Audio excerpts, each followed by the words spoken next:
कोण आहेत इंदिरा साहनी?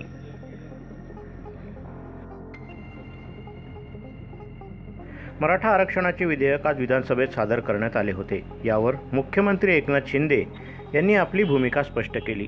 त्यानंतर एकमतानं मराठा आरक्षणाचे विधेयक मंजूर करण्यात आले।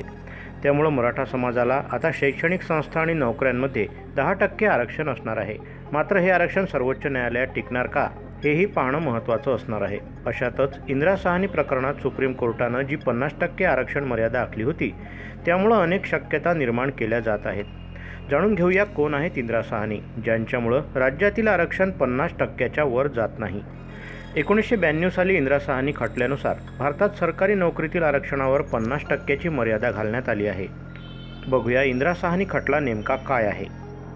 नरसिंगरावाच्या आधी व्ही.पी. सिंग सरकारनं पहिल्यांदाच ओबीसींसाठी 27% आरक्षणाची घोषणा केली होती। त्यानंतर जनरल कॅटेगरीच्या लोकांमध्ये नाराजी आणि आम्हालाही आरक्षणाची गरज आहे म्हणून नरसिंगरावाच्या काँग्रेस सरकारने जनरल कॅटेगरीच्या गरिबांसाठी 10% आरक्षणाची घोषणा केली। त्यामुळं एकूण आरक्षण 60%पर्यंत गेलं। वाढत असलेल्या आरक्षणाचा अनेकांना विरोध होता। दिल्लीतील वकील इंदिरा साहनींनी या संदर्भात कोर्टात याचिका दाखल केली। सुप्रीम कोर्टात 1992 साली या केसचा निकाल एकूण 9 न्यायमूर्तींनी दिला।